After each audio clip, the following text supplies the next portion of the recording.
नमस्ते दोस्तों, आपका स्वागत है हमारे नए एपिसोड पर, जहां हम आपको दुनिया के सुंदर स्थलों का सफर कराते हैं। आप भी हमारे साथ जुड़े, हमारे साथ सफर करें और इस खोज के रंगों से अपने जीवन को और भी रंगीन बनाएं। अवलोकन।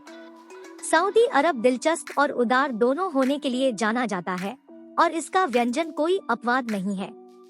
सऊदी व्यंजन चावल, गेहूं, मेमना या चिकन, दूध, दही और विदेशी मसालों के साथ हल्के स्वाद वाले आलू का मिश्रण है। हालांकि क्षेत्रीय व्यंजन अलग अलग है। कुछ खाद्य पदार्थ जैसे सऊदी अरब का राष्ट्रीय व्यंजन हर जगह पाए जाते हैं। सऊदी अरब की संस्कृति की विशेषता वाली गर्मजोशी, मित्रता और साझा करने की भावना स्थानीय लोगों द्वारा तैयार किए गए भोजन में स्पष्ट है। कब्सा व्यंजन संभवतः इस संस्कृति का सबसे महत्वपूर्ण प्रतिनिधित्व है। इतिहास। जब 7वीं शताब्दी में अरब प्रायद्वीप से अरब लोग पूर्वी भूमध्य सागर के तटों पर उतरे और बाद में उत्तरी अफ्रीका पर हावी हो गए, तो उन्होंने व्यंजनों की एक विशाल श्रृंखला की खोज की, जिनमें से कुछ सभ्यता की शुरुआत के समय के थे।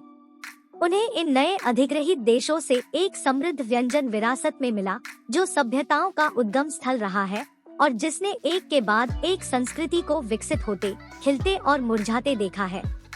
अरब रसोई में योगदान देने वाले कुछ प्राचीन साम्राज्यों में हित्ती, अरामी, असीरियन, मिस्रवासी, नबातियन, यूनानी, फारसी, बीजांटिन और रोमन शामिल थे।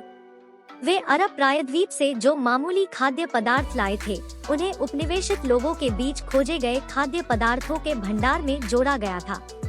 इसके अलावा अरब दुनिया में रहने वाले कई विदेशी अल्पसंख्यकों जैसे अर्मेनियाई, बेरबर्स और कुर्द, साथ ही कॉप्ट, ड्रूज, मैरोनाइट्स और सेफर्डिन यहूदियों जैसे धार्मिक समुदायों ने अपनी विशिष्टताओं का योगदान दिया, जैसा कि धार्मिक समुदायों ने किया।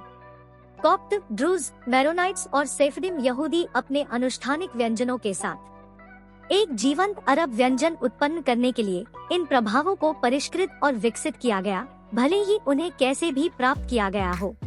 कुछ पाक इतिहासकारों के अनुसार इस खूबसूरत मेज पर 40,000 तक व्यंजन हैं, जो चीनी लोगों के बाद दूसरे स्थान पर है, जिनके बारे में माना जाता है कि उनकी रसोई में 80,000 तक व्यंजन होते हैं। अपने स्वर्णिम काल के दौरान अरबों ने 8वीं से 13वीं शताब्दी तक एक सुंदर रसोई घर विकसित किया और इसका अधिकांश भाग इबेरियन प्रायद्वीप में ले आए। इसके अलावा अरबों ने पिछले कुछ वर्षों में कॉर्डोवा, फेज, काहिरा, दमिश्क और बगदाद की अपनी हजारों मिकरात की राजधानियों में शानदार हाउते व्यंजन बनाए। अपनी विविधता और धन में अमीरों और सुल्तानों के महलों में प्रसिद्ध दावतें और भोज उस समय के किसी भी अन्य शासक अभिजात वर्ग द्वारा अद्वितीय थे। कई भोजन सामाजिक धन की प्रतिक्रिया में विकसित किए गए थे। इन युगों के दौरान अरब दुनिया भर में कविता और गाथा गीतों में भोजन की प्रशंसा की गई थी। कुकबुक प्रकाशित की गई, जिनमें से कुछ अभी भी प्रिंट में हैं, जो उस भव्य रसोई के हर विवरण का दस्तावेजीकरण करती है। हालांकि इसी नाम से एक और कृति, किताब अल-अदबिक, जिसे मोहम्मद हसन अल-बगदादी ने 1239 में लिखा था, सबसे आलोचनात्मक रसोई की किताब है जो आज तक बची हुई है। अपने नुकसान के बाद इबेरियन प्रायद्वीप से बड़ी संख्या में अरब उत्तरी अफ्रीका में स्थानांतरित हो गए।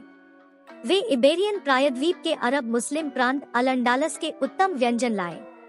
आज अमीरों के घरों में, विशेषकर फेज में, आगंतुकों का मनोरंजन करना एक रंगीन और रोमांटिक घटना है। समृद्ध भोजन, परिवेश की विलासिता, राष्ट्रीय पोशाक की भव्यता, अंडालूसी संगीत, नृत्य, बातचीत और मेजबानों का शिष्टाचार शानदार पाककला और समृद्ध संस्कृति में योगदान देता है। इसमें से अधिकांश अल-अंडालस के अरबों से विरासत में मिला है। उत्तरी अफ्रीकी शहर के खाद्य स्टॉलों में देखी जाने वाली अधिकांश स्वादिष्ट मोरक्कन मिठाइयाँ अरब स्पेन में बनाई गई और इबेरियन प्रायद्वीप से बेदखल मुसलमानों द्वारा उत्तरी अफ्रीका में पहुँचाई गई। ताम व अललवान में फदालत अल-खिवान शुल्क तैयबात नामक एक रसोई की किताब 13वीं शताब्दी में इब्न रजीन एट-तुजीबी मर्सिया के एक अंडालूसी अरब द्वारा लिखी गई थी, जिसमें आज मोरक्को में पकाई जाने वाली कई मिठाइयाँ और अन्य खाद्य पदार्थ शामिल है। इस प्रमुख अरब अंडालूसी खाद्य लेखक अरब अल-अंडालस के अन्य पाक लेखकों के साथ आने वाली शताब्दियों में दुनिया के व्यंजनों पर व्यापक प्रभाव डालेंगे। पश्चिमी गोलार्ध में भी यह वही कहानी थी जो उत्तरी अफ्रीका में थी। इबेरियन प्रायद्वीप से अमेरिका आए कई प्रवासियों के पूर्वज अरब मुस्लिम थे और वे अपनी परंपराएं और व्यंजन अपने साथ ले गए। अगर आपने हमारे चैनल को अभी तक सब्सक्राइब नहीं किया है तो कृपया अब सब्सक्राइब करें ताकि आप हमारी आने वाली यात्राओं से भी जुड़े रहें। धन्यवाद। हम जल्द ही फिर मिलेंगे अगली यात्रा में।